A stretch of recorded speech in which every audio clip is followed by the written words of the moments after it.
Okay, so we are going to continue on with factoring. We are going on to step 2. So after factoring out a GCF, then you're going to follow a method to factor based on the number of terms in your polynomial. Okay, so we can look at this convenient factoring map here. So it shows you that the first step right here is to factor out a GCF if there is one. Okay, if not, you just move on to the next term, to the next set. If there is a GCF, then you factor it out, and after that, then you move on to the next step. So if the polynomial has 2 terms, you're going to follow the methods for factoring with 2 terms. If it has 3 terms, there's methods to follow based on that. And if your polynomial has 4 terms, we're going to use the method of factor by grouping. So that's what we're going to go over now. And here's an example in this box to show you that we'll go over. So it starts with the polynomial AB plus AC plus DB plus DC. So you have 4 terms. So what we do is we group the first 2 terms and the second 2 terms. Now you can actually rearrange the terms and factor them, in different ways. So know that that's an option. But I'm just going to go ahead and factor or group the first 2 and then the last 2 terms.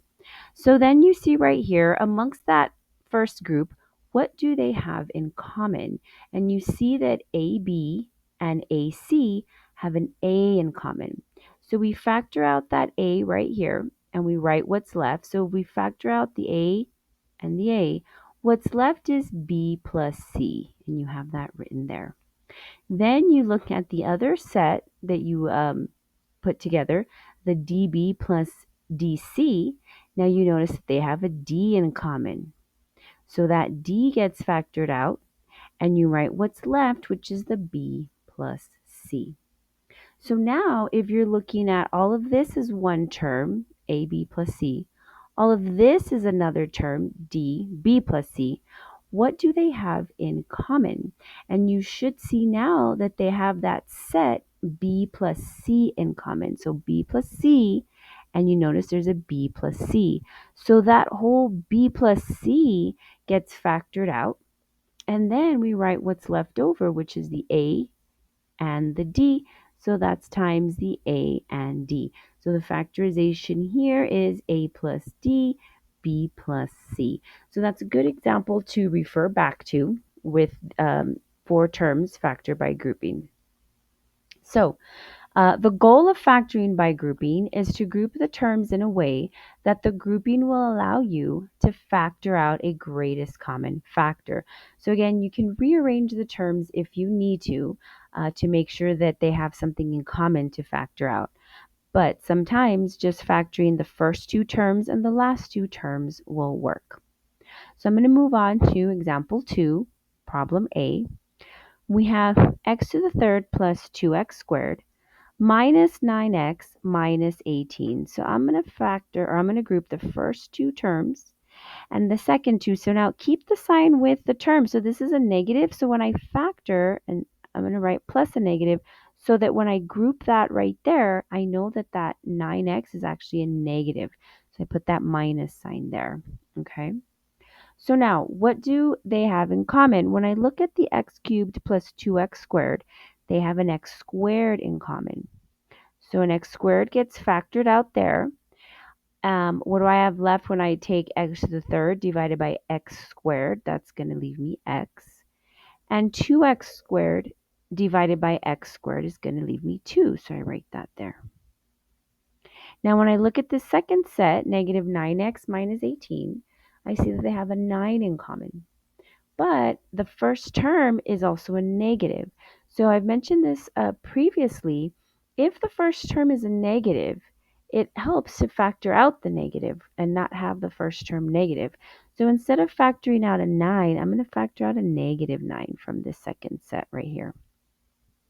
So negative 9x divided by negative 9 gives me a positive x. And negative 18 divided by negative 9 gives me a plus 2. So it changes the signs when we divide by the negative. Now, hopefully you can see if this is all one term now, right here, this is all one, minus this is all another term right here, what do those terms have in common? Now, hopefully you see that this x plus 2 and this x plus 2 is what's common to both. So we are factoring out the x plus 2, the binomial term that they have in common. So I'm going to pull out the x plus 2, just like when we pulled out a common factor. And then I open parentheses to write what's left. So again, from this first set, if I divide by x plus 2, the x plus 2's cancel. What's left is x squared, so I write that. And from this second set, if I divide by that x plus 2, that cancels. What's left? Minus 9. So you always look at what's remaining after you factor to see if you can't factor any further. X plus 2 is good. That one cannot be factored anymore. But this x squared minus 9 can be factored more. It is a difference of squares. So if you recall from previously, for the difference of squares, that should factor to x plus 3, x minus 3. The x plus 2 doesn't factor anymore, so I just write that one. And the reason that x squared minus 9 factors that way, again, it's a difference of squares. Square root of x squared is x. Square root of 9 is 3. So that's why it factors to x plus 3, x minus 3. Okay, and then that'll give us our factorization right there. Okay, moving on to the next one.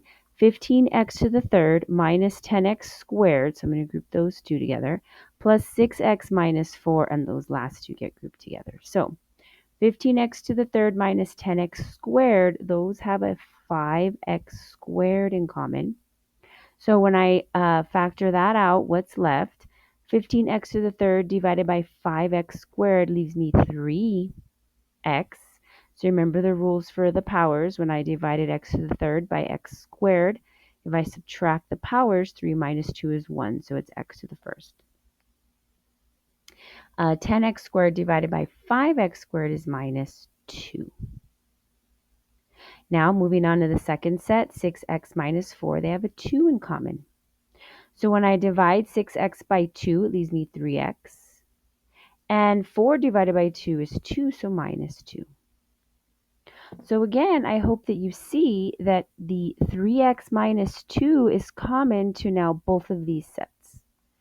So my 3x minus 2 is the GCF that I pull out. So when I divide the first term by 3x minus 2, what's left? The 5x squared. And this whole second term over here divided by the 3x minus 2, that's a plus 2 right there that's left. So I double check 3x minus 2 cannot be factored further, and neither can 5x squared plus 2. So I am done with this one, and that is my factorization right there. Okay, so part C, 3x squared plus 4xy gets grouped, and I'm going to, just like previously, make sure I keep that negative with the 3x minus 4y. So this first group, 3x squared plus 4xy, has an x in common. So factoring that out is going to leave me a 3x plus 4y. Now from the second set, I have a negative 3x minus 4y. They don't have anything in common other than 1. But again, like what happened previously, that first term is a negative. So if I just factor out a negative 1, it's going to change the signs of my terms. So a negative 3x divided by negative 1 becomes a positive 3x.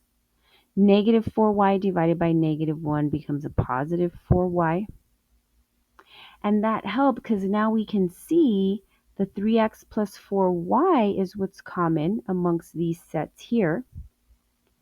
So that's the GCF I'm going to pull out, 3x plus 4y. So both terms get divided by that. So 3x plus 4y.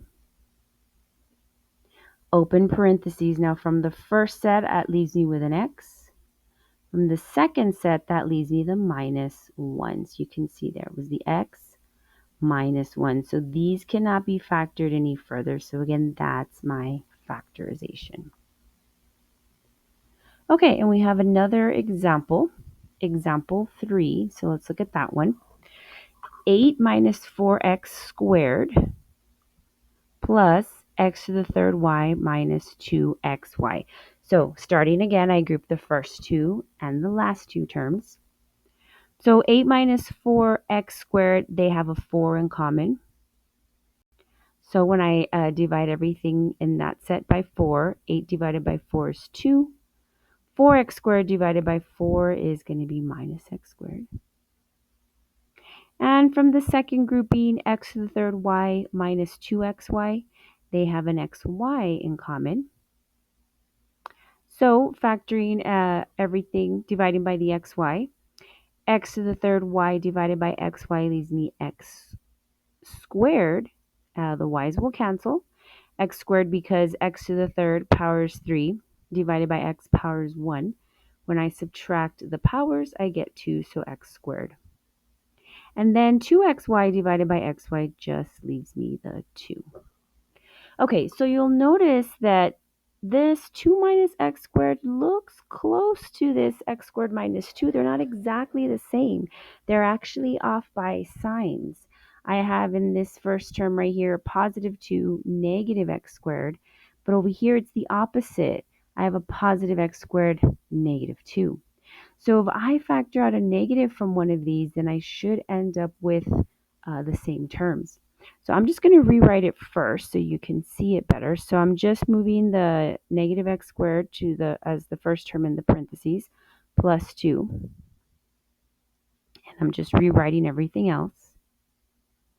Okay, so if I take this and divide everything by a negative 1, so I'm factoring out a negative 1, from this parentheses, it's going to change my sign. X squared becomes a positive, and then plus 2 becomes negative. So it's x squared minus 2. And then you can see now doing that was important because now I have these binomial factors that match. So outside the parentheses, 4 times negative 1 is a negative 4. So let me just actually write that as negative 4 right there. And now we continue on with our factoring like we were before. You see that they have this x squared minus 2 in common. So that's the GCF, x squared minus 2. Dividing by that x squared minus 2 here cancels. You see I'm left with that minus 4 or negative 4. And dividing by the x squared minus 2 here cancels there. And you see that I'm left with the xy. So x squared minus 2 does not factor further. X squared is a perfect square, but 2 is not, so I cannot factor that anymore. And the minus 4, negative 4 plus xy also does not factor, so I am done, and that is my factorization right there. So again, this is how to factor 4-term polynomials with the method of factor by grouping.